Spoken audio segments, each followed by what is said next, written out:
Welcome to another edition of the lecture series of Subodh Management Institute. Today, for HR students, I'm bringing to you a very important module from Development of Management. The paper title is Development of Management and the paper number is M436. I am Professor Dr. Jyotsna Mehta and I'm bringing you the topic of emotional intelligence. Through this lecture series, we will talk about not only the meaning and nature of emotional intelligence, but we will also see how the concept of emotional intelligence has evolved, what are the basic components of emotional intelligence, and how we can measure it. Finally, we will have a look at what is the role of emotional intelligence in organizations. So we start with the first part of the module on emotional intelligence, which incidentally is the first module of this paper. So let's take a look at what is emotional intelligence. Essentially, an individual's intelligence can be divided into four main aspects. The first, of course, is physical intelligence. How often we've heard everybody say, "Pehla sukh nirogi kaya." So the body has to be fit and intelligent enough to know how to stay fit. The second aspect is, of course, your IQ level, which is your intelligence as we know it in the most common way of usage, which is your mental ability, your ability to analyze and to understand the world that is around us in terms of our IQ levels. The third, friends, is emotional intelligence, which is the capability of a person to manage and control his or her own emotions and the ability to control the emotions of others. Because you can influence the world around you if you understand your own behavior patterns, your emotions, and you understand the environment that lies around you. The fourth, of course, is spiritual intelligence, which takes you to a higher level, which feeds the soul and makes you a better person. But for now, let us return to emotional intelligence. Why is emotional intelligence considered so important? Now, 90% of top performers are people who have high emotional intelligence. And leaders with emotional intelligence are twice as likely to be highly emotionally resilient, which means that especially as we look around the world around us and we see the pandemic and the anxiety issues which come with that, of course, there is an uncertainty about both business and jobs and so on. And so it's only the emotionally resilient who will survive. Now, emotional intelligence, as statistics show us, is a top predicator of high potential. In fact, studies show that just 7% of graduates have high EI, and which can help you identify and develop this crucial ability. Let's take a look at 8 main lessons about emotional intelligence. The first is that intelligence must not be viewed only as rational, logical. It is also emotional. The second is that emotional intelligence is definitely as decisive in your academic success as your mental ability.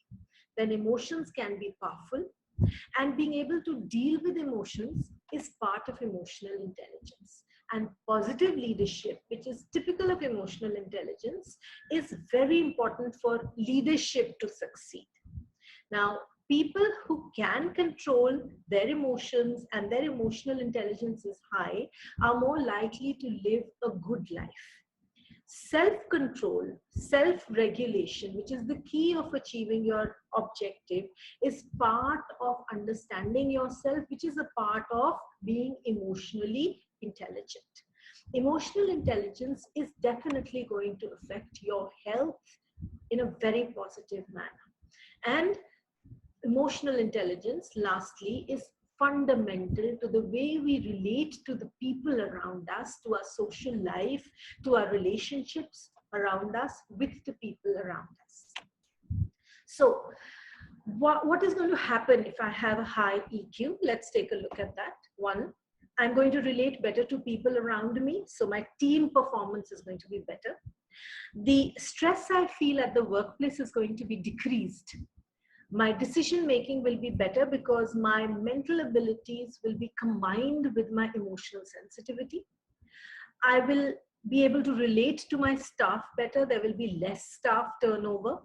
My personal well-being, I will be a holistically healthy person, and I will be a better leader than if I had a low EI or EQ. So these are the importance of why we all should try to develop a higher level of EQ or EI, and it will definitely help us not only in our personal life but also in our organizational life. What are the components or the 4 core skills of emotional intelligence? The first part is what I see. That is self-awareness. Do I look within myself? Do I understand my strengths, my weaknesses? Am I aware of who I am and what I want to be? And the other is, of course, social awareness. Am I sensitive to what is happening in the world around me, to the people around me? Do I identify with their problems? Do I understand what they are going through, perhaps? And then the second aspect is what I do. Okay, so what I do is how I manage myself. I'm aware of things, but am I able to manage them also well? And then comes how I manage my relationships with the people around me. So together we take a look at this and say that 2 main kinds of competences will arise out of the 4 basic core skills of emotional intelligence: personal competence and social competence. Let's break these up and understand them. Self-awareness we've already discussed. Self-management will include things like how you're able to regulate your responses, your behavior, your expression of emotions, your adaptability to changing dynamics, situations, sometimes even crisis situations. Are you able to stay positive in such situations? And are you able to achieve a degree of discipline that will help you manage your own life and your own self? Then comes social awareness. Are you empathetic? Do you identify with the problems that others are going through? Empathy basically is your pain in my heart. So are you empathetic? And are you aware of what is going on in the organization that you belong to? And finally, we have relationship management, which is, are you able to influence the behavior and ideas of others in a positive manner? Are you a good coach? Are you a team player? And are you able to deal with conflict in a good manner? And are you able to inspire the people who are working in your organization with you or under you as team members and so on? So let us now sum up and talk about how EQ leads to both personal and social competence, self-regulation, self-awareness, and motivation. All is going to lead to how we handle ourselves. And empathy and social skills are going to lead to how we handle our relationships. So it is going to lead us to become socially more competent at dealing with the people around us. And the social skills are enhanced in this particular case. If we try to take a look at it as stages or a hierarchy, we will put at the lowest level or the base or the foundation of this pyramid self-awareness. I have to acknowledge myself, how I behave, what are the areas where I'm strong, how am I weak, how do I behave with others, what sort of attitudes I have acquired, how do they impact other people. Then I learn to manage myself, which is I'm able to assess and control my impulses, try to achieve positive outcomes, recognize and understand how others are going to be influenced. So I'm moving on to the third step, which is social awareness, and try to build a bridge with these people, build a rapport with them, develop trust, which means I am going to now manage my social spheres and gain some level of influence over my social spheres.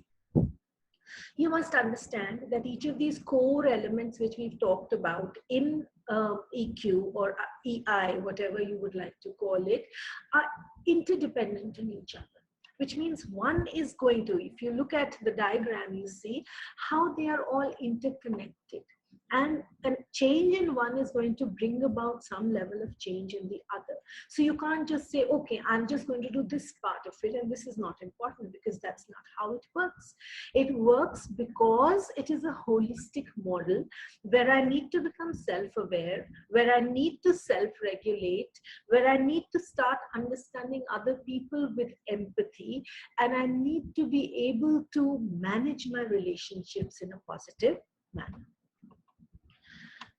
Once again, let's quickly take a look at the two aspects: recognition and regulation, personal competence and social competence. This is a matrix I need to go into the details of to understand and to apply to myself if I am able to have a higher emotional intelligence.